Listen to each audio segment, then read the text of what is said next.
Mag-recap muna tayo. So today we are in chapter 6 verses 27 to 36. Second part ito ng sermon that Jesus gave to His disciples last Bible study bago tayo nagkaroon ng Christmas break. So continuation ito nung last Bible study. Same pa rin ang listeners niya dito. Para ito sa mga disciples niya. Naka-address itong sermon na ito particularly sa mga totoong followers ni Christ. Pero bukod sa mga disciples, nandoon din ang great number of people from all over Judea, from Jerusalem, and from the coastal region around Tyre and Sidon na nakikinig sa kanya. And then Jesus speaks boldly to this broad category of people and says, you are either blessed or cursed. You are either in the kingdom of God or in the kingdom of Satan. There's no middle ground. If God is not your father, Satan is. If heaven is not your home, hell is. So paano ngayon malalaman ng tao kung siya ba ay blessed or cursed? Malalaman natin ito the way we view ourselves. We can tell kung na-redeem na tayo by how we view ourselves. Iyon ang inaral natin sa verses 20 to 23. The blessed view themselves as poor, hungry, weeping, and alienated from God. Alam nila ang kanilang spiritual condition, na sila ay makasalanan, na sila ay spiritually bankrupt, empty, beggars, hungry for a righteousness na wala sa kanila at hindi nila may earn by doing good works. Kaya sila ay sorrowful, broken, and weeping dahil alam nila alienated sila kay God. And once sila ay nagrepent at tinanggap ang offer na kaligtasan ni Jesus Christ, sila ay magkakaroon ng buhay na walang hanggan. Kaya sila ay blessed. On the contrary, anybody who doesn't view themselves like that isn't in the kingdom. Ibig sabihin, sila yung mga cursed. Now, in verses 27 to 36, makikita natin ang command naman ni Jesus about how we live as kingdom citizens, as His disciples. So itong passage na aralin natin ay isa sa most challenging passages sa Bible. Kung mahirap unawain yung last topic natin, ganun din ito. Mahirap itong unawain at tanggapin. This passage is unique because of its striking, challenging nature, pero hindi natin ito pwedeng laktawan. Dahil kailangan natin ng passage na ito para alam natin how to live as citizens of the King of Kings. Kaya ang prayer ko ay ang magkaroon tayo ng humble heart to accept the message of our Lord Jesus. This sermon is not about how we enter the kingdom of God, dahil para ito sa mga kabilang na sa kingdom ni God. Kung isa ka sa mga blessed, then para sa iyo ang topic na ito. So ipapakita dito ni Jesus na yung mga citizens sa kanyang kingdom are to be marked by radical love, generosity, and mercy. Tuturuan niya tayo dito that we should love the world the way God loves the world. Now that sounds impossible, right? Totoo naman. It is impossible to do that kung wala sa atin ang Holy Spirit. The Holy Spirit will empower us to do these impossible commands of Jesus. We've been made new creations in Christ Jesus. Kaya we can do things na hindi kayang gawin ng mga citizens ng mundo na ito. So ngayon, simulan na natin himayin ang ating passage for today. Ang title nito ay Love Your Enemies. Okay? Sandali lang. Anin ko lang si Gabi.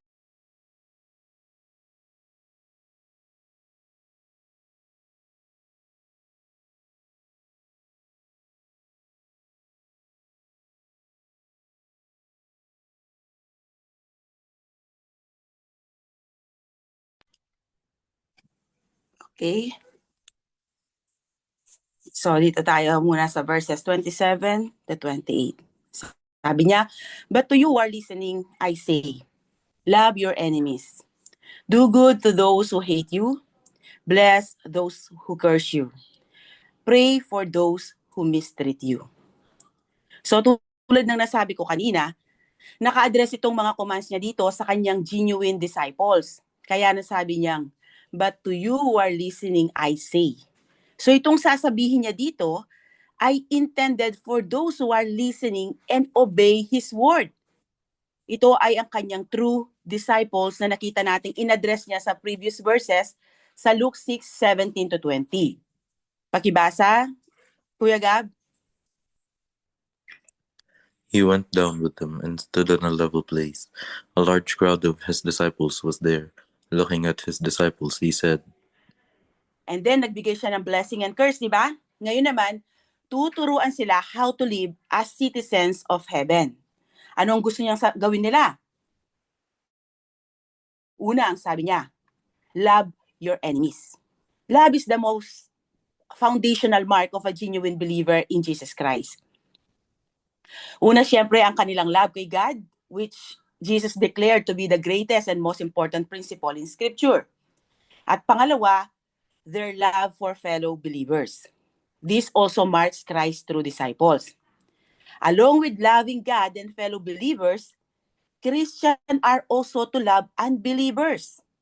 Although sinasabi sa 1 John chapter 2 na wag nating ibigin ng mundo o ang mga makamundong bagay dahil ang umiibig daw sa mga ito ay hindi umiibig sa Diyos Ama. Nevertheless, believers are to love the lost sinners trapped within it. Dahil ang mga unbelievers ang primary reason kung bakit nandito pa ang mga Christians sa mundo at hindi pa sila inuuwi sa tahanan ng kanilang Ama sa langit. Sa ating mga Christians, yung mga totoong disciples ni Christ, okay? Sa atin ipinagkatiwala ang ministry of reconciliation para i-reconcile ang unbelieving world kay God through the gospel of Christ. At ito ang unang pagkakataon na ginamit ni Luke ang word na love in the verb form sa kanyang gospel. Dahil ang word na love dito is agape. Agape is the Bible's highest form of love, which is selfless, sacrificial, and unconditional. God has demonstrated this kind of love for us in that while we were still sinners, Christ died for us. So ito ang unang pagkakataon na ginamit ni Luke ang agape word sa kanyang gospel. At ginamit niya ito in the most challenging manner. To love your enemies is not easy. Lalo na, lumaki tayo at nasanay na gumante sa mga umaagrabyado sa atin. Ito ang kalakaran ng mundo. Matira ang matibay. Kaya nga sumikat ang mga Marvel movies dahil sila ang tagapagtanggol ng mga naapi. Ipinaghihiganti nila ang mga naagrabyado. Nandiyan si Captain America, the first Avenger. Iron Man, Marvel's The Avengers, Guardians of the Galaxy, Avengers Infinity War, Avengers Endgame, and many more. Ito ang way of thinking ng mga unbelievers. Kapag sinaktan ka, gumanti ka. Ngayon, dahil nauso ang social media, hindi na physical ang pagganti ng iba. Hindi na physical ang ginagawang pagganti ng ibang tao sa mundo sa kanilang mga kaaway, kundi ipinapahiya nila ang mga ito sa social media. Public shaming ang ginagawa nila ngayon, lalo na at nauso ang canceled culture. Yung iba, binabandera publicly ang kahiyang ginagawa ng kaaway nila. Like yung nangyari kay Maris Racal at kay Jam, kung saan pinost ni Jam sa social media ang hindi magandang convo ng kanyang ex na nalilink kay Maris. Iyon ang norm ngayon. At normal behavior sa mga unbelievers ang gumante.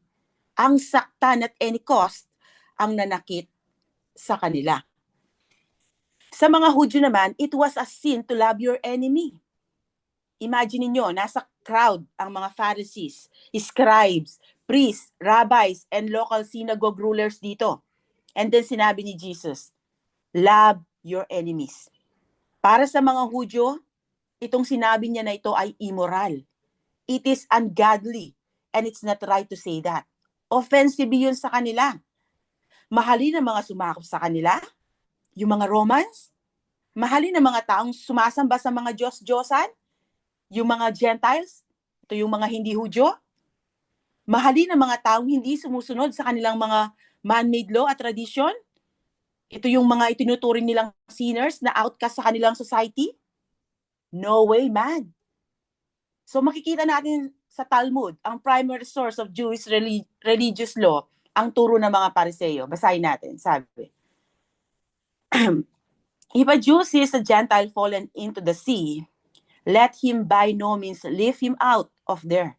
For it is written, Thou shalt not rise up against the blood of thy neighbor, but this man is not thy neighbor. Na misinterpret nila ang nakasulat sa Leviticus 19:18 that actually summarizes the Old Testament teaching on how to treat their enemies. Pakibasa, Kuya Nico.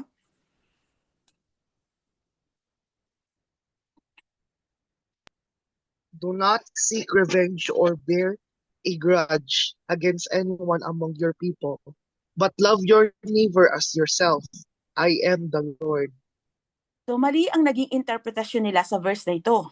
Dahil ang neighbor na itinuturing nila ay ang kapwa lang nila Hudyo.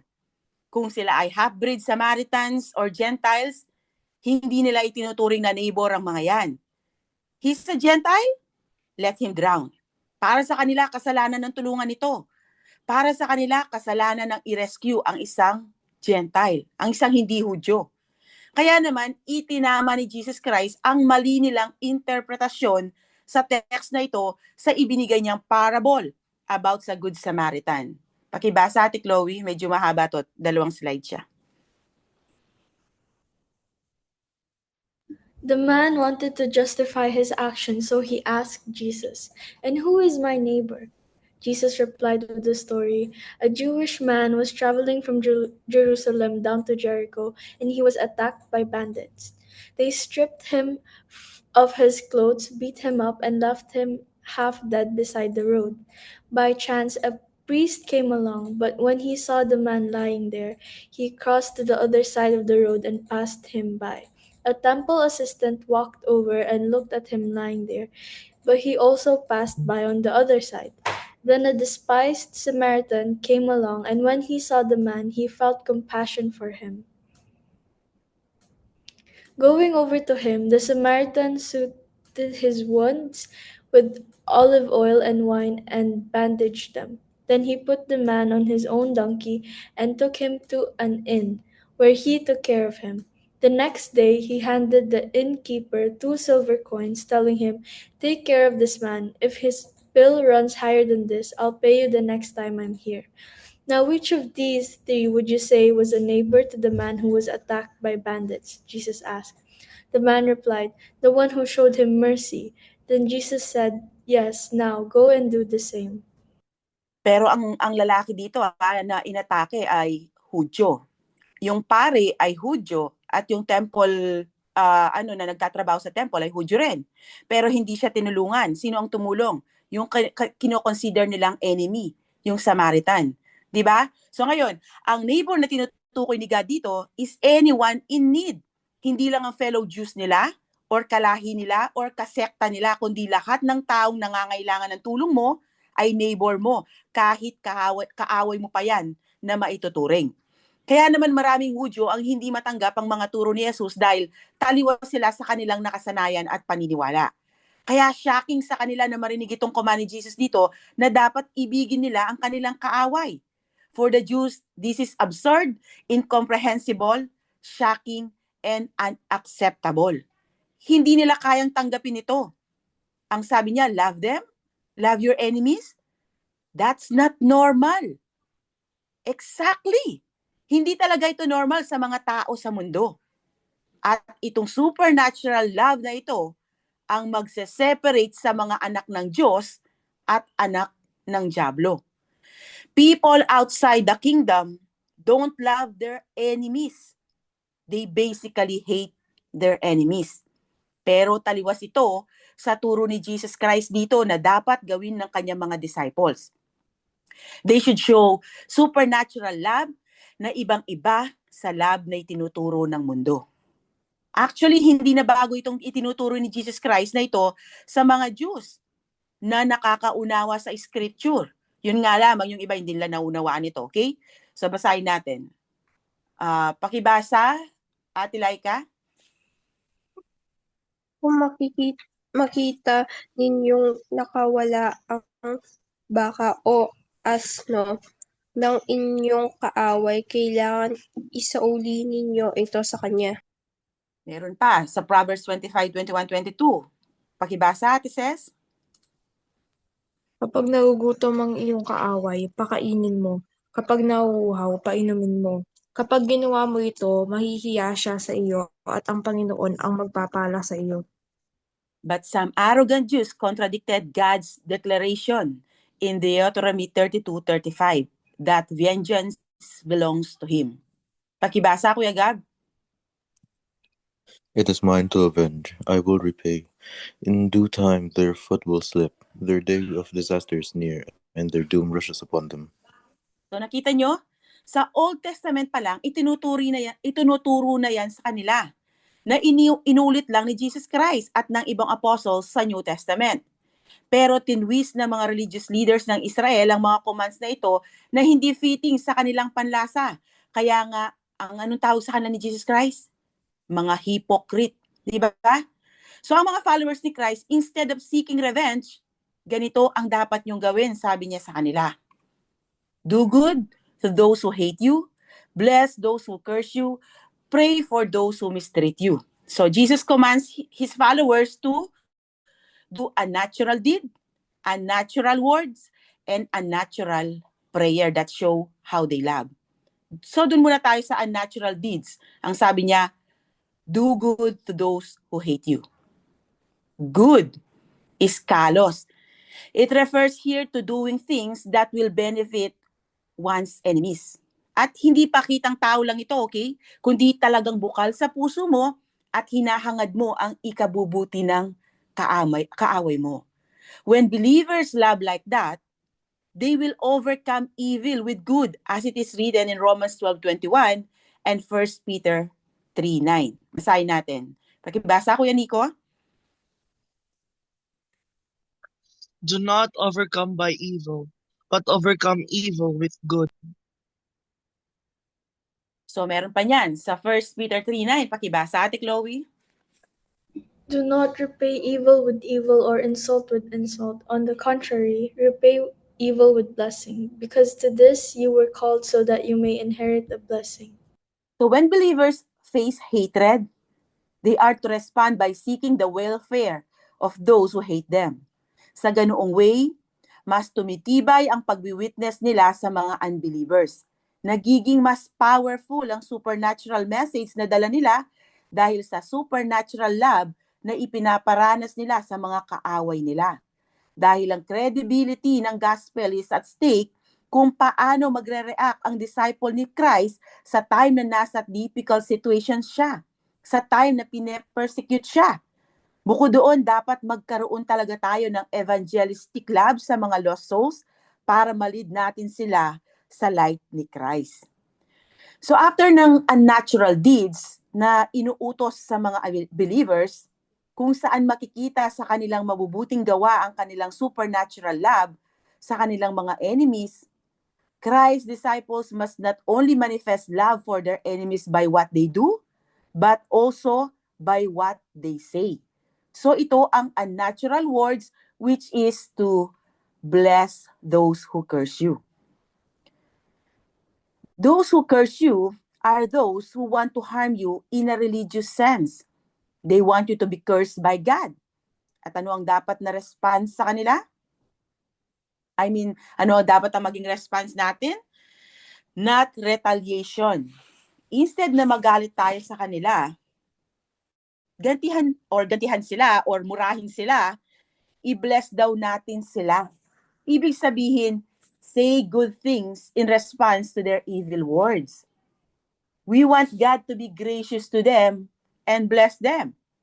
Pero hindi ibig sabihin nito na hindi na natin wawarningan ang mga unbelievers sa consequences ng kasalanan na ginagawa nila. As the Lord Himself gave warnings to the enemies of the gospel na makikita natin sa chapter 6 verses 24 to 26 and Matthew 23 verses 13 to 36. So magbibigay lang ako ng maikling example, okay? Pakibasa, Laika. Nakakaawa kayong mga tagapagturo ng kautusan at mga presiyo. Kayong mga mapagkunwari, hinahadlangan ninyo ang mga tao na mapabilang sa kaharian ng Diyos. Kayo mismo ay ayaw mapabilang at pinipigilan pa ninyo ang mga gustong mapabilang. Nakakaawa kayong mga tagapagturo ng kautusan at mga preseo, kayong mga makapagkunwari, dinadaya ninyo ang mga biyuda para makuha ang kanilang mga ari-arian at pinagtatakpan ninyo ang inyong mga ginagawa sa pamamagitan ng mahabang pagdarasal. Dahil dito, tatanggap kayo ng mas mabigat na parusa. So nakita nyo na winarningan ni Jesus Christ yung mga kalaban niya? Kung hindi natin wawarningan ng mga kaaway ng gospel sa judgment na paparating, paano sila magkakaroon ng conviction sa kanilang pamumuhay sa kasalanan? Unbelievers must be confronted with the reality that apart from repentance from sin and faith in the Lord Jesus Christ, they are cursed. Pero dapat gawin natin ito in a loving manner with an attitude of deep concern and love tulad ni Apostle Paul na kanyang sinabi sa Romans 9 verses 1 to 3. Pakibasa, Ate Princess. Ngayon, ako na mananampalataya ni Kristo ay may sasabihin sa inyo. Totoo ito at hindi ako nagsisinungaling. At pinapatunayan ng banal na espiritu sa aking konsensya na totoo ang sasabihin ko. Labis akong nalulungkot at nababalisa para sa aking mga kalahi at kababayang Hudyo. Kung maaari lang sana, ako na lang ang sumpain ng Diyos at mahiwalay kay Kristo. Maligtas lang sila. And ko dito sa 2 Timothy 2:25, Kuya Gab. Opponents must be gently instructed in the hope that God will grant them repentance, leading them to a knowledge of the truth. So, hindi condemnation dapat ang maramdaman nila kapag winawarningan natin sila about sa judgment na maaari nilang maranasan dala ng kasalanan, kundi ang love ni Jesus sa kanila. Bigyan natin sila ng hope na kay Jesus Christ maaari silang magbago. Yung iba, once naramdaman nila na kinokondem sila, hindi na sila makikinig anuman ang sabihin natin. They will shut their ears from the truth dahil sa loveless na pag-rebuke sa kanila. Ngayon, dito na tayo sa unnatural prayers na command ni Jesus, which is to pray for those who mistreat you. Sa context na inaaral natin, hindi ito yung abuse like sexual abuse or physical abuse kung saan kailangan nating mag-seek ng justice. Huwag nating itong i-take ng too literal, okay? Kung minamaltrato ka at labag ito sa batas, then seek justice. In Romans 13, Apostle Paul talks about the legitimate use of authority by the government and the ability to wield the sword. So reporting a crime is a moral responsibility and it's also an act of compassion, and failing to do so is evil. But again, sa tingin ko, ang nasa isip ni Jesus dito ay ang persecution na kakaharapin ng mga disciples niya na nakita natin sa Book of Acts at sa iba pang book sa New Testament. So sa context na inaaral natin, ang mistreatment na sinasabi dito ay dahil sa pangangaral ng gospel at ang tamang response is to pray for their salvation. As Jesus said in Luke 23:34. Sabi niya, Father, forgive them, for they do not know what they are doing. Ganon din ang prayer ni Stephen bago siya stoned to death ng mga kaaway ng gospel. Pakibasa, Kuya Nico. While they were stoning him, Stephen prayed, Lord Jesus, receive my spirit. Then he fell down on his knees and cried out, Lord, do not hold this sin against them. When he had said this, he fell asleep. Yung he fell asleep, ano yan? Ibig sabihin namatay na siya. So, napakahirap na mga commands ni Christ, ano? Dahil doing good involves action, while blessing and praying involves your heart. So, Jesus doesn't let us off the hook. Hindi pwedeng pakitang tao lang or kaplastikan lang ang gagawin mo, kundi ang gusto ng Panginoon, bukal sa puso mo. Kailangan iyong love na iyon ay makikita sa action mo, hindi lang basta sinabi mo, dahil ang love na sinasabi ni Jesus dito is not just some feeling. It's not sentimentality. It's not superficially acting, kundi dapat involved ang puso. This kind of love comes from the heart, tulad ng ipinakita ni Jesus sa mga enemies niya, that resulted in action at the cross, kung saan ni-reconciled niya ang mga sinners kay God. Ang tanong ngayon, sino ang mga enemies ng mga Christians? Who are our enemies? So given na yung mga enemies natin ay yung mga kaaway natin, di ba? Pero kung titingnan natin ang context ng inaaral natin, masasabi natin na ang enemies na sinasabi niya dito ay yung mga taong inaaway o kinakalaban tayo dahil sa gospel, dahil sa pagiging faithful mo kay Christ, yung mga taong magpe-persecute sa mga disciples ni Christ, dahil sa pagiging faithful nila sa pagpapahayag ng salita ng Diyos. Lalo na dito sa time na ito, Jesus is preparing the disciples to go into the world to proclaim the good news of salvation. Pero kahit anumang dahilan at nagkaroon ka ng kaaway, ang sabi ni Jesus, love them. Kahit hindi pa yun about dahil sa gospel, okay? Kung inaaway kayo, ang sabi niya, love them. Huwag kayong gaganti. So as we deal with those who are enemies of the faith, yung mga kumakalaban sa Christianity, those who seek to abuse, oppose, malign Christians, dapat maging hopeful tayo that our enemies will change. At kung hindi man, dapat wag tayong maging resentful. We should show love to our enemies. Be kind to those who harbor hatred towards us. Bless those who insult us and bring them to the Father in prayer for their wrongdoing. Kapag ginagawa natin ito, we are following the example of our Heavenly Father, who causes His sun to rise on the evil and the good, and sends rain on the righteous and the unrighteous. And the Lord Jesus Christ, who loved even those who rejected Him. And then, ang sabi niya, sa verse 29 to 31, if someone slaps you on one cheek, turn to them the other also. If someone takes your coat, do not withhold your shirt from them. Give to everyone who asks you. And if anyone takes what belongs to you, do not demand it back. Do to others as you would have them do to you. Kingdom love is marked not only by how it acts toward others, but also by how it reacts to what others do. Nagbigay dito si Jesus ng mga illustrations on how to respond properly to ill treatment from the children of Satan. Ang sabi niya, if someone slaps you on one cheek, turn to them the other also. Now, again, I think Jesus is not talking about it literally, okay?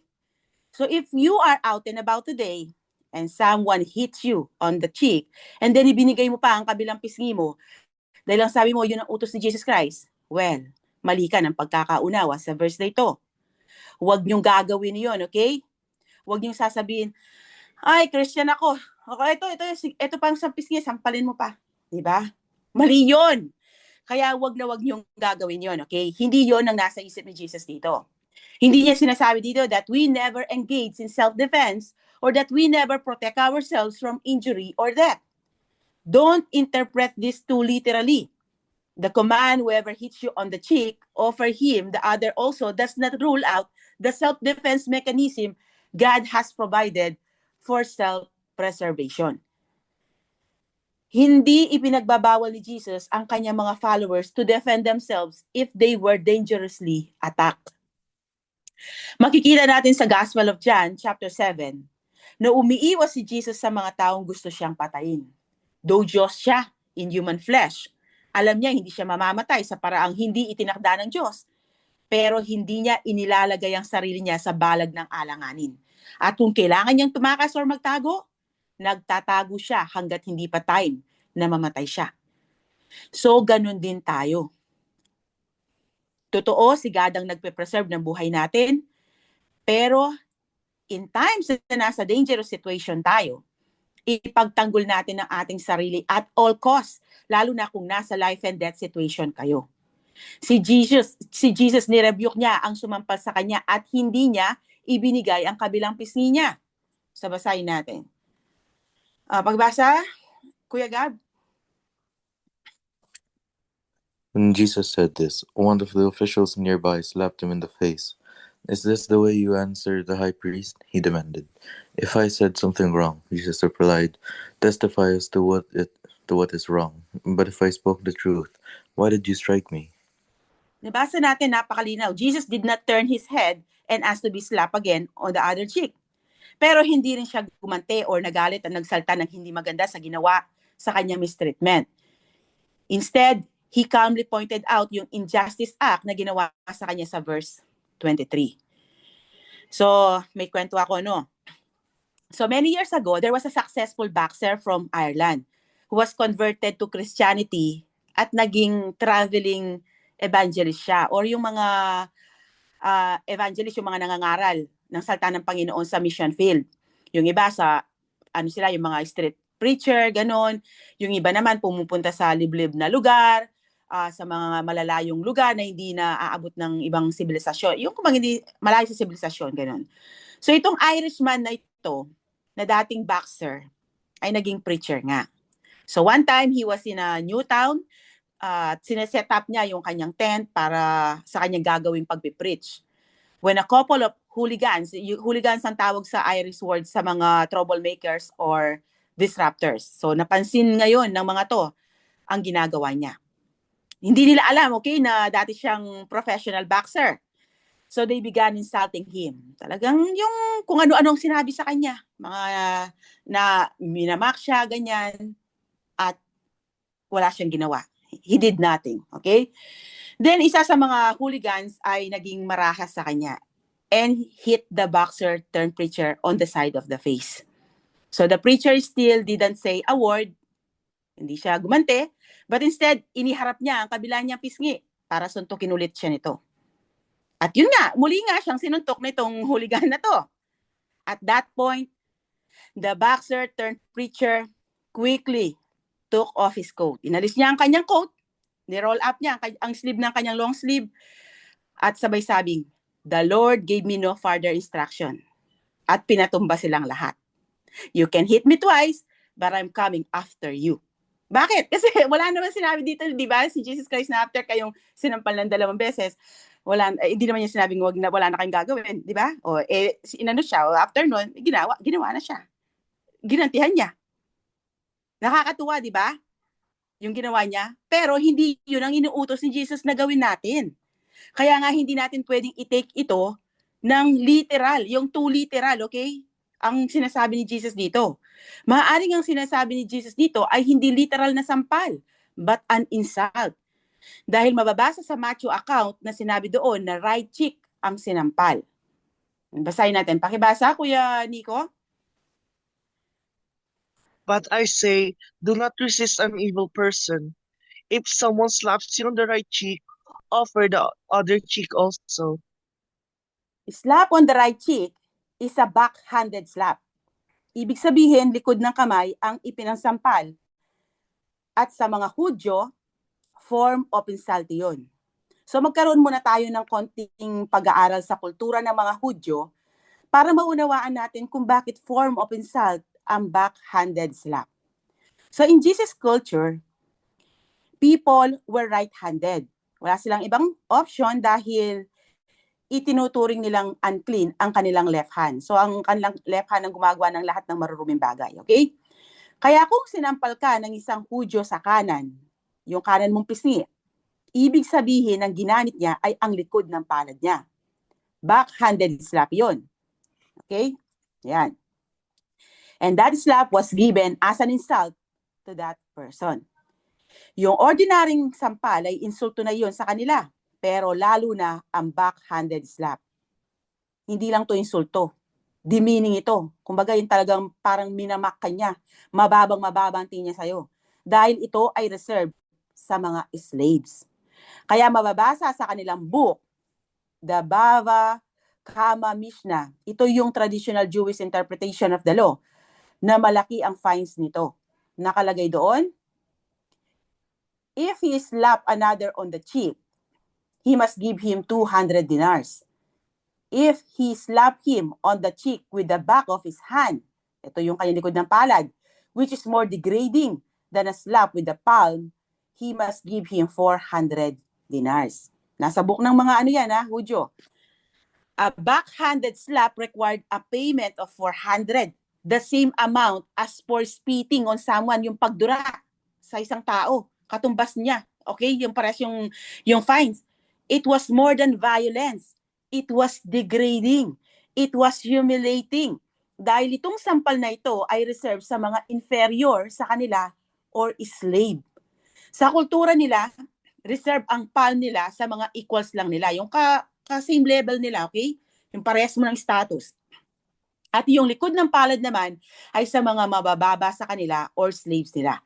Kaya kung ang isang slave ay sinampal ng kanyang master sa kanang pisngi nito at pumaling siya sa kabila para ibigay ang kaliwa niyang pisngi, hindi siya pwedeng sampalin nito dahil malayo sa kanya ang kanang pisngi nito.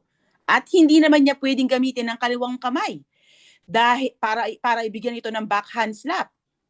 Dahil ang left hand ay unclean for both of them.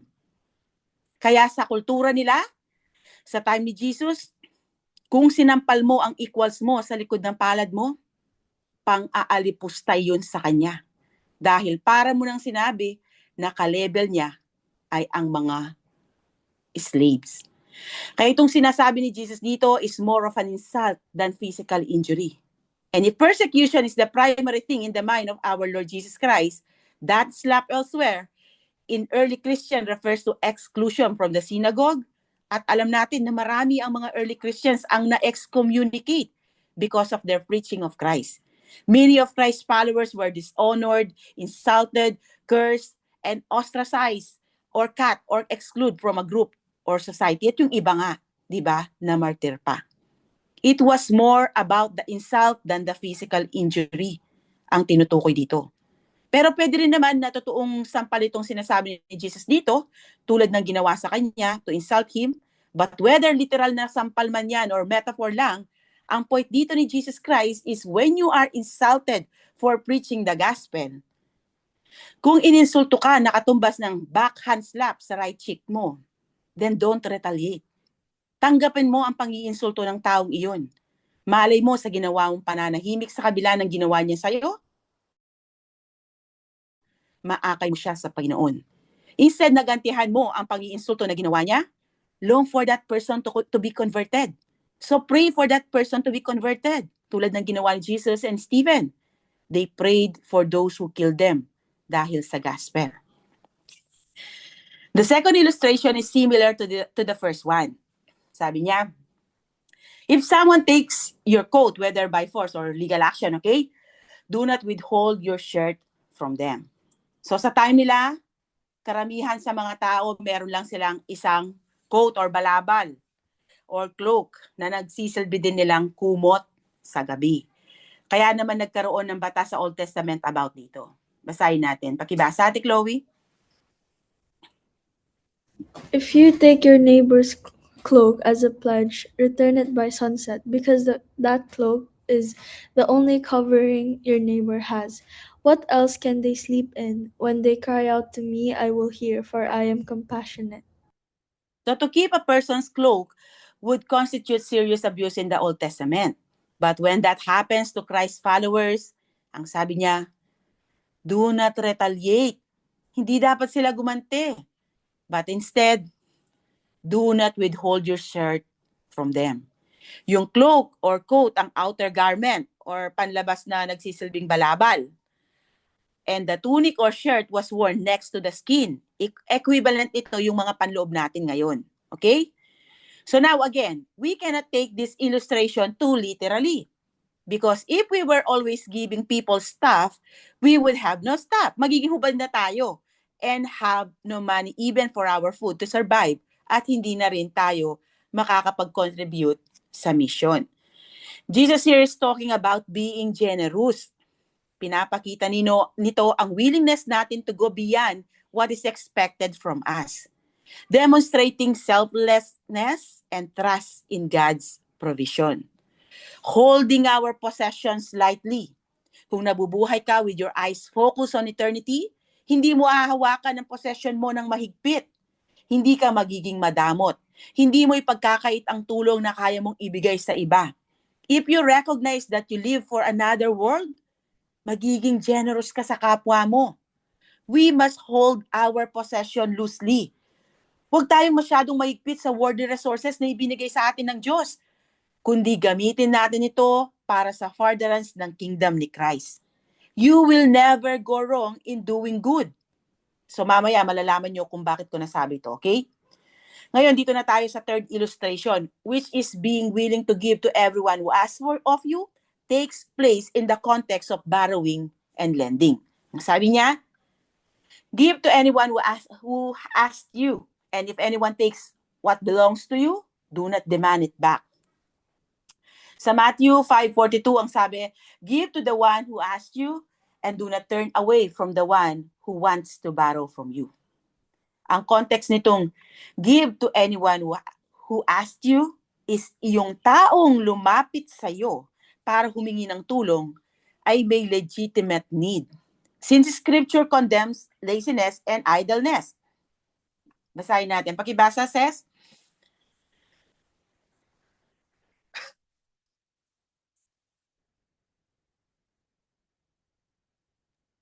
Ang taong tamad sa panahon ng taniman ay walang magagapas pagdating ng anihan. Kaya nga sumikat ang kasabihan kapag may itinanim, may anihin, di ba? Now again, we have to use discernment when it involves caring for the poor. Apostle Paul says in 2 Thessalonians 3 verses 10 to 12, pakibasa, Kuya Gab. For even when we were with you, we gave you this rule: the one who is unwilling to work shall not eat. We hear that some among you are idle and disruptive. They are not busy, they are busybodies. Such people we command and urge in the Lord Jesus Christ to settle down and earn the food they eat. Ito yung mga busy nakikialam sa buhay na may buhay, okay? Instead na pakialaman nilang buhay nila at maghanap buhay, pero kung ito yung mga parang mga marites, ganyan, or yung mga ang ginawa nilang almusal, pananghalian at hapunan ay yung i-chismis or pag-usapan ng buhay na may buhay. Yan yung mga busybodies. So pagtulong, alamin natin kung saan ito gagamitin, okay? Dahil baka nagko-contribute pala tayo sa kasamang ginagawa ng tao na iyon or sa kanyang pagiging tamad. Hindi tayo nakakatulong kapag bigay tayo ng bigay dahil tinuturuan natin sila na maging tamad. Napakalinaw sa sinabi ni Apostle Paul na huwag pakainin ng taong tamad. Ibig sabihin, hayaan siyang magbanat ng buto para ito mabuhay. Bakit may ganitong utos sa Scripture? Dahil maraming nagtitake advantage sa pagiging generous ng mga Christian. Kaya yung iba, mangungutang sila at hindi na magbabayad. But we should remember, kung nakaranas man tayo na hindi tayo binayadan, hindi dapat maging dahilan yun para hindi na tayo maging gracious and generous sa pangangailangan ng iba. Doon talaga sa mga taong may legitimate na pangangailangan. Okay? Just use your discernment sa pagtulong. The final illustration is, if anyone takes what belongs to you, do not demand it back. Maaring ang na-envision na situation dito ni Jesus is when someone actually robs a believer, yung ninakawan ng mananampalataya. Kapag ninakawan sila or kinuha nila yung possession nito by force, wag na daw mag-demand na ibalik pa ito sa'yo. Una, baka ang tao na yon ay talagang gipit, kaya sa patalim kumapit. Though mali ang way niya, pero parang tulong mo na lang iyon sa taong gumawa nun sa'yo. Pangalawa, kung magde-demand ka na ibalik ito sa'yo, maaaring malagay sa panganib ang buhay mo. Kung nagawa ng tao na yon na nakawan ka, magagawa din niyang saktan ka or worse, patayin ka. Mas mahalaga ang buhay natin kaysa anumang mayroon tayo. Maaari nating pagtrabahuan ang nawala sa atin, pero hindi na may babalik ang buhay na kinuha sa atin. Kaya even sa lantarang panloloob na gagawin sa'yo, okay? Kung halimbawa ma-experience nyo yung parang tutukan kayo or yung looban kayo, do not retaliate and not demand the stolen item back. Actually, nangyari ito sa akin nung nasa Baguio kami. So, lagi kaming nawawalan ng ulam at cash. So, one time, nasa labas kami ni Gab at baby pa siya noon. So, mga months pa lang siya. At nasa work naman ng asawa ko. Then, naisipan ko na bumalik na kami. Nasa labas kami, di ba? Then, naisipan ko na bumalik na kami sa loob ng room namin. Nandoon ang magnanakaw. Pero, nagtago siya sa loob ng CR. Kasi ano lang ang inuupahan namin noon, kwarto lang siya na may CR. Tapos common yung kitchen, ganon. At saka yung living room. So nakita ko siya. Ang ginawa ko, nagkunyari ako na hindi ko siya nakita. At kunyari, kinausap ko si Kuya Gab. Sabi ko, tara baby, labas tayo ulit. So, syempre, normal naman, di ba, na kinakausap yung mga babies. Pero sinadya ko talaga na lakasan para nga, ipaalam sa kanya na lalabas kami at binibigyan ko siya ng time na makalabas. Kasi ang worry ko, kung kukomprotahin ko siya, tapos kami lang ni Gab, baka kung ano ang gawin niya sa amin. Lalo at nasa work ang asawa ko. Kaya binigyan ko siya ng pagkakataon na makalabas. And then, nireport na lang namin yun sa landlady na may magnanakaw sa bahay. Pero hindi ko sinabing nakita ko kung sino. Basta ang sabi lang namin, lagi kaming nawawalan para nga pagsabihan ng mga kasama niya dahil kamag-anak niya iyong magnanakaw. So, ganun ang ipinag-uutos sa atin dito ni Jesus, okay? Huwag na tayong gumanti. No matter what the circumstances, Christians do not seek revenge when wrong. Pakibasa, Kuya Nico? Never pay back evil with more evil. Do things in such a way that everyone can see you are honorable. Dear friends, never take revenge. Leave that to the righteous anger of God. For the scriptures say, I will take revenge. I will pay them back, says the Lord. And Christ's true disciples must follow His example. Pakibasa, Ate Chloe? He did not retaliate when he was insulted, nor threaten revenge when he suffered. He left his case in the hands of God, who always judges fairly. So, ganun din tayo. Ayahan natin ang Panginoon ang mag-judge sa kanila, okay? And then, He gives what is the so-called golden rule in verse 31. Ang sabi niya, do to others as you would have them do to you. So may makikita din kayong version nito sa so-called golden rule sa rabbinic writings, Greek philosophy, Hinduism, and Buddhism. The famous Jewish Rabbi Hillel summed up the Torah in the statement, what is hateful to you, do not to your neighbor. The Greek philosopher Isocrates wrote, do not do to others that which angers you when they do it to you. So itong interpretasyon nila dito sa so-called golden rule ay nasa negative form. Samantalang nasa positive form naman ang kay Jesus Christ at iba sa interpretasyon nila. Though somehow may similarity, pero may subtle but significant difference in the way the Lord phrased this principle. Ang mga unbelievers, ginagamit nila ito to command, itong command ni Jesus dito sa verse 31 as the epitome of human ethics. But in reality, self-serving expressions of self-love ito, na ang primary concern is to obtain good treatment for oneself in return. Kaya ang nangyayari after nilang ginawa ng mabuti ang ibang tao at hindi ito ibinalik sa kanila or hindi sila pinuri or pinasalamatan, ang tendency, nagagalit sila sa taong iyon dahil ungrateful daw at hindi marunong tumanaw ng utang na loob. Bakit? Dahil tumulong sila with expectation na ibabalik nito ang same tulong na ibinigay nila. Dahil ganun tayo pinalaki. Yun ang way ng mundo na nakamulatan natin.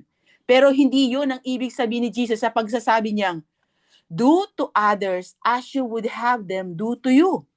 It's not about self-preservation. It's about self-sacrifice.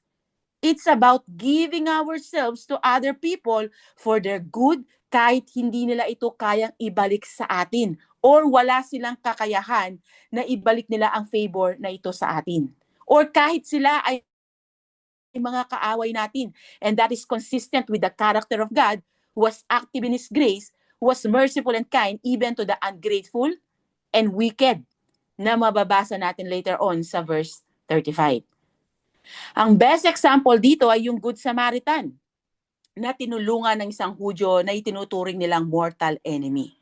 So the Samaritan helped the Jewish man without expecting anything in return. And he goes beyond what expected dahil siniguro niya na aalagaan ito hanggang sa gumaling ang tao na ito. Kaya nag-iwan siya ng pera at ibinili niya ito sa attendant ng inn. So ganoon ang gusto ni Christ na gawin natin sa iba. Yun ang ibig sabihin ng love your neighbor as yourself. Dahil ibibigay mo ang best para sa sarili mo. Inaalagaan natin ang ating sarili, kaya nga nag-exercise tayo at kumakain ng healthy food, di ba? Sinisiguro natin na maayos ang ating health, kaya kapag may masakit sa atin, nagpapadoktor tayo. Hindi rin natin ginugutom ang ating sarili. Nililinis at pinapaliguan din natin ito para manatiling mabango. At ibinibigay natin ang best care sa ating sarili. At iyong same treatment na iyon sa ating sarili, yun daw ang gawin natin sa kapwa natin. At ang kapwa natin ay hindi lang yung kasundo natin, kundi maging iyong kaaway natin. Kapag ba pinakitaan nyo ng mabuti ang sarili nyo, I mean, inalagaan nyo ang sarili nyo, nag-expect ba kayo ng kapalit? Wala naman kayong, hindi nyo nag-ano na, naalagaan kita, tapos di ba mag-expect kayo, babalik mo sa, hindi naman ganun, di ba? Inaalagaan mo siya dahil mahal mo ang sarili mo. Dahil ito ang nag-iisang buhay na ibinigay sa'yo, di ba? So ngayon, kapag minahal mo ang kapwa mo, tulad ng pagmamahal mo sa iyong sarili, selfless love yun. Di ba? Bakit? Dahil ginagawa mo ito nang walang hinihintay na kapalit. Itong sinasabi niya, do to others as you would have them to you. Gagawin mo kung ano yung sa tingin mo ay, kung ikaw ang nasa sitwasyon na yun, di ba? Ito yung gusto mong gawin din naman sa'yo. Pero hindi mo gagawin to para ibalik nila, kundi ito yung binibigay mong tulong sa kanila. Kaya ito yung love na to, supernatural siya. Dahil hindi ito common. Okay? So Christians should not only be known for what they don't do, but also for what they do. Dapat hindi lang tayo makilala sa mga bagay na hindi natin ginagawa ng mga anak ni Satan. Dapat makilala din daw tayo sa ating mabubuting mga gawa. We are proactive in blessing the world, and that kind of Christianity changes the world. Dapat makilala tayo ng ibang tao, believers and unbelievers, sa ating mabubuting mga gawa, sa ating pagiging generous, at wala dapat tayong pinipiling tulungan.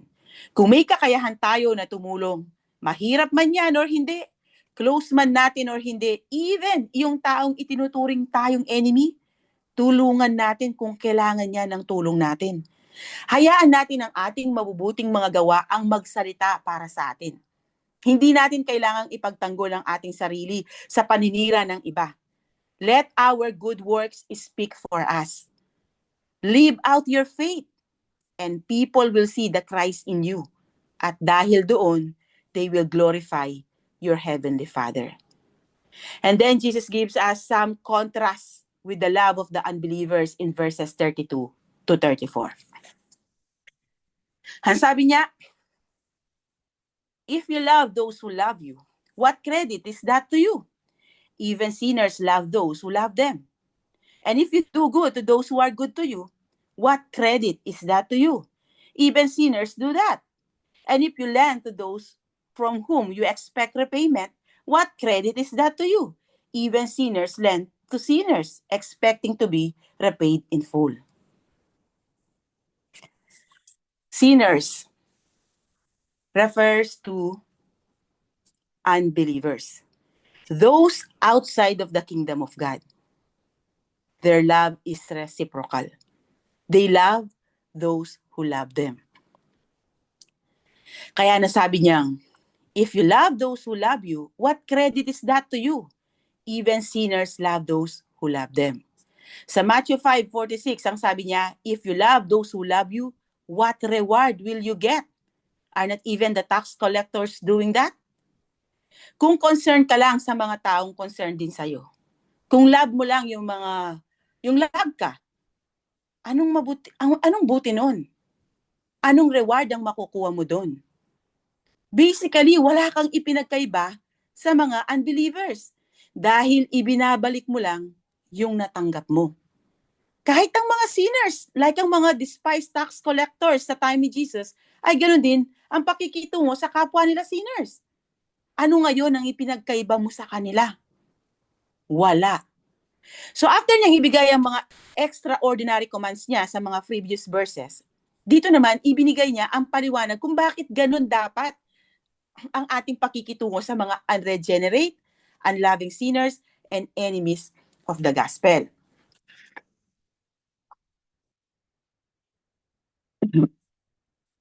Dahil yung actions natin sa verses 27 to 31, ang magdi-distinguish or magsiset apart sa atin sa mga anak ng Diablo, sa mga outside sa kingdom ni Christ. Kung paano tayo makitungo sa unbelieving world, testimony yun sa power ni Christ na mag-transform ng buhay ng tao. Yung iba, nata-turn off sila sa Christianity kahit hindi pa nila natatry ito dahil sa pangit na pakikitungo ng ibang Christian sa kanila. Ang sabi nga ni Mahatma Gandhi, I like your Christ, but not your Christianity.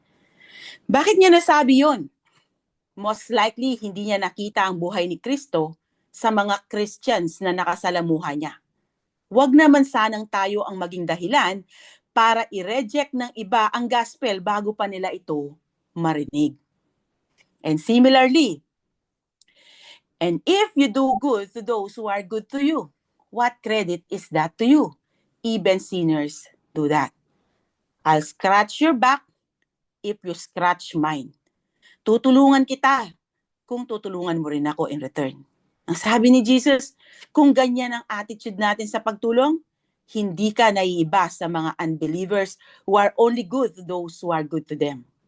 Kung mabuti ka lang sa mga taong mabuti sa'yo, or tinutulungan mo lang yung mga taong may kakayahan na tulungan ka din in the future, anong gantimpala ang matatanggap mo mula sa Diyos kung ang ginagawa mo ay siya din ginagawa ng masasamang tao, ng mga anak ng Diablo? Anong ipinagkaiba mo sa kanila? Again, ang sagot, wala. So itong ganitong self-serving attitude ay hindi welcome sa kingdom ni Christ. Because this attitude will open the door for people to just justify seeking vengeance on those who fail to do good to them. Hindi niya ako tinulungan, pues hindi ko na rin siya tutulungan. Hindi niya ako binigyan ng regalo, pues hindi ko rin siya bibigyan ng regalo. Hindi niya ako in-invite sa birthday ng kanyang anak, hindi ko rin siya i-invite. Hindi niya ako pinautang, kapag siya ang nangailangan ng tulong, wala na siyang maasahan sa akin. Such attitudes belong to the world. Hindi ito ang attitude ng mga nasa kingdom ni Christ. Kaya, huwag niyong gagayahin itong mga to, okay? And finally, Jesus asks in verse 34, and if you lend to those from whom you expect repayment, what credit is that to you? Even sinners lend to sinners, expecting to be repaid in full. So, hindi tinuturo nito na magpautang ka at huwag kang mag-expect na bayadan ka. Or kung umutang ka, huwag ka nang magbayad. Hindi ganon, okay? Hindi ganon ang ibig sabihin nito dahil mababasa sa Bible that everyone should pay his debts. Pakibasa, Laika. Huwag kayong mananatiling may utang kaninuman, maliban sa utang ng pagmamahalan, sapagkat ang nagmamahal sa kapwa ay tumutupad sa kautusan. So, ano ang gustong sabihin ni Jesus dito? Ang point ni Jesus dito ay huwag kang magpapautang at ipapatanaw mo ito ng utang na loob kung saan nag-i-expect ka na kapag ikaw naman ang nangailangan, pautangin ka rin niya. Itong ganitong self-serving attitude ay common sa mga unregenerate, sa mga unbelievers. Huwag kayong ganon, sabi ni Jesus. Because that kind of love will not convince anyone na binago ka na ng Panginoon, ng Diyos. Hindi makikita doon ang iyong transformed life. Huwag tayong gagawa ng mabuti sa kapwa natin para lang ibalik ito sa atin. Do good without expecting anything in return. Iyon ang kind of love na gusto ni Jesus na ibigay natin sa mga unbelievers. So guys, do a bit of self-examination here about your love, okay? Jesus encourages us to love radically. Paano natin yung gagawin sa ating enemies? So here's a way to think about your relationship to your enemy. You have to love that person in a triangular way. You, and then God in the middle, and on the other side is your enemy. If you try to love your enemy apart from God, you can't do that. Kahit nga yung mga kapatid natin sa pananampalataya na may attitude, ang hirap na nilang mahalin. Yung mga kaaway pa kaya natin. Kaya hindi natin ito magagawa kung hindi sa tulong ni God. We love them in view of our Father in heaven. That's how we do it. Ngayon, Jesus is calling us to a revolutionary or radical way of life. And that is to love like Jesus. It is dangerous and bold, but there's no other way to overcome this evil world except to love unbelievers the way Jesus loved them. Actually, Jesus' movement was a revolution in its time that led him to the cross. Pero iyon ang naging way para ma-reconcile tayo sa Diyos Ama. At para magawa natin itong napakahirap na ipinag-uutos ni Jesus sa atin, kailangan natin ng power and encouragement mula sa Kanya. At makikita natin iyon sa verses 35 to 36. Ang sabi niya, but love your enemies, do good to them, and lend to them without expecting to get anything back. Then your reward will be great, and you will be children of the Most High, because He is kind to the ungrateful and wicked. Be merciful, just as your Father is merciful. In a point-by-point contrast to the selfish love of unbelievers described above, inulit ni Jesus yung command niya sa kanyang mga disciples sa previous verse, and that is to love your enemies. Not merely those who love you or who love them, okay? Do good to them. Not only those who do good to them. And lend to them without expecting to get anything back. Itong klaseng love ay hindi natural and normal by human standards. But the benefit of loving that way, Jesus promised that their reward will be great. Yung reward na sinasabi ni Jesus dito ay hindi lang napapatungkol sa eternal heavenly reward mentioned in 6:23, kundi earthly reward din ito. Every action that we take in this life is noticed by Jesus. It is recognized in heaven and it is rewarded in heaven, at ganun din dito sa lupa. Dahil kung ginagamit ka ni Lord to bless others, of course, patuloy kanyang ibibless para mas lalo kang makatulong sa iba. We cannot outweigh the generosity of God. Siya ang source ng lahat ng pagpapala na mayroon tayo dito sa mundo. Kaya dapat maging bukas ang palad natin sa pagtulong sa iba. Dahil paano niya ito i-replenish kung nakasara ito? Pero dapat hindi ito ang motivating force sa ating pagtulong, okay? Kundi ang love natin sa Diyos at sa kapwa natin ang dahilan kung bakit ginagawa natin ang commands ni Christ. At bukod sa great reward na makukuha natin kung isinasabuhay natin ang unconditional supernatural love na inilagay ni God sa puso natin, sinners will be surprised dahil foreign ang love na ito sa kanila. At dahil dito, you will be known as children of the Most High. In other words, you will demonstrate that you are a son and daughter of God by how you love your enemies. Saan pa sa Bible sinabi ni Jesus na kapag ginawa mo ito, you demonstrate that you are a son of or daughter of God? Dito, sa Matthew 5:9. Blessed are the peacemakers, for they will be called children of God. Jesus selects a peacemaker and one who loves his enemies to demonstrate that you are a son or daughter of God. That's how you demonstrate to the world that you are really belong to God. Bakit? Bakit itong mga to? Dahil ito ang ginawa ng Diyos para sa atin. And sabi niya sa Romans 5:8, but God demonstrates His own love for us in this. While we were still sinners, kaaway pa niya tayo, enemy pa niya, Christ died for us. Christ died for His enemies. Kaya kung sinasabuhay niyo ang mga turo ni Christ, nakikita ng unbelievers ang buhay ni Christ sa atin. At patunay ito na totoong may salvation tayong tinanggap. Patunay ito na kabilang na tayo sa kingdom ni Christ. Patunay ito na kasama tayo sa blessed na sinasabi ni Jesus.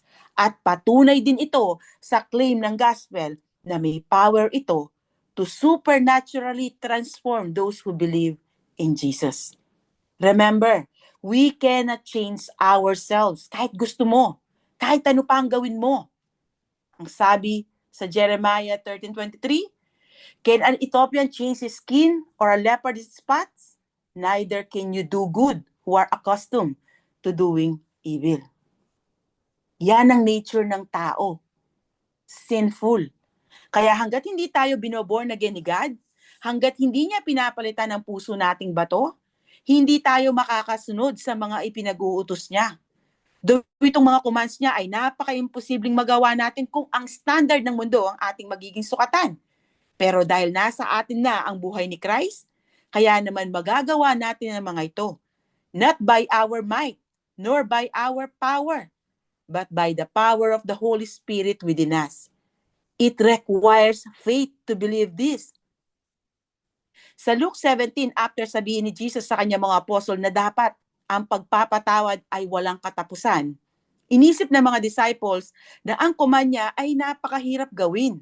Kaya ang sabi nila sa verse 5, increase our faith para magawa daw nilang masunod ang difficult command na ibinibigay ni Jesus sa kanila. Ano ang naging sagot ni Jesus sa kanila? Pakibasa, Kuya Gab. He replied, "If you have faith as small as a mustard seed, you can say to this mulberry tree, be uprooted and planted in the sea, and it will obey you." Anong ibig sabihin ni Jesus dito? Kung totoong follower ka niya, hindi imposible na magawa mo ang ipinapagawa niya as long as tunay ang iyong pananampalataya. Dahil hindi natin ito ginagawa on our own strength and power, but by the power of the Holy Spirit na nasa atin. At hindi rin tinitignan ni Jesus ang quantity ng ating faith, kundi ang quality nito, kung ito ba ay tunay. Kung ito ay tunay, kaya nating gawin ang sa tingin ng mundo ay imposible. For our God is the God of impossibilities. At yun ang nagre-reside sa atin. Yung Diyos na yun, okay, ang nasa atin. So believers should be imitators of God, their Father, by showing kindness to others because He is kind to the ungrateful and wicked. Madali ba para sa inyo ang maging mabuti sa mga ungrateful at wicked na tao? Hindi, di ba? Kahit na mag-anak nyo pa yan, hindi madali. Kahit nga kapatid nyo yan, hindi madali, di ba? Kapag annoying siya. Or ano siya, yung mapang-asar. Di ba? Or yung lagi kang inaaway. Di ba? Mahirap maging kind and loving sa kanila, di ba? Personally, hindi madali ito para sa akin. So, paano natin ito gagawin? We view that ungrateful and wicked person triangularly in view of our God who has loved us when we were ungrateful. When we were still sinners, He brought us to faith in Jesus. Even ngayon, kahit mga anak na tayo ng Diyos, sometimes nagiging ungrateful pa rin tayo. Acting like our old selves. But still, His kindness still abounded in our lives, kahit hindi natin ito deserve. We didn't even recognize the millions of mercies that He bestowed upon us. Ganon din sa mga sinners. This is how kind God is. Dahil sa common grace, God gives sinners what they do not deserve. Ang sabi sa Matthew 5:45, He causes His sun to rise on the evil and the good and sends rain on the righteous and unrighteous. Kahit binablaspheme nila ang pangalan ng Diyos, kahit minamak siya ng mga kampo ni Satanas, nararanasan pa rin nila uncommon grace na nararanasan natin like the sun and the rain. Ganoon kabuti ang Panginoon sa mga ungrateful and wicked people. Napansin nyo ba? Walang sinners or unbelievers na tinanong si God kung bakit sila binibless. Dahil iniisip nila, deserve nila ito. Na entitled sila sa grace ni God. Na obligasyon ito ni God to be good to them. Actually, hindi trabaho or obligasyon ni God na maging mabuti sa atin. Pero dahil nature ni God ang pagiging merciful and gracious and loving, kaya nakakaranas both righteous and unrighteous ng unmeasurable blessings. Hindi nila alam grace ito ng Panginoon sa kanila. Pero kapag may plano sila na hindi naging successful, or nalugi ang business nila, or nagkasakit sila, or ang loved ones nila, anong madalas nilang sabihin? Lord, bakit ako? Bakit nangyari sa akin to? kung tutuusin, wala silang karapatan na questionin ng Diyos sa mga nangyayari sa kanila. Dahil kung hindi sa grace and mercy ni God, hindi nila mararanasan ang i-enjoy ang buhay na ito. So whether we like it or not, may mai-encounter tayong ungrateful people, evil people, enemies. What do? We need to think about our God in order to respond to them in a manner worthy of the gospel.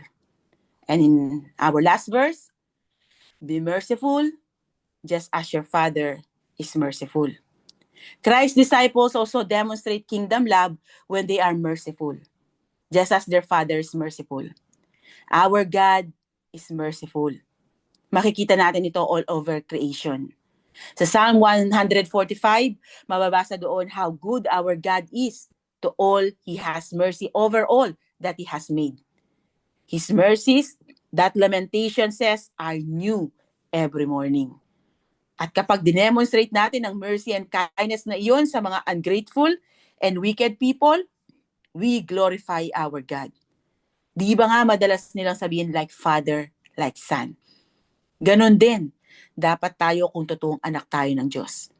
Since we receive that endless mercy from God, dapat i-extend natin iyon sa mga enemies natin. When believers love like God does, demonstrating kindness and mercy, they give evidence to the watching world that the Almighty God is their Father. Kaya nga nasabi ko kanina na supernatural love ito.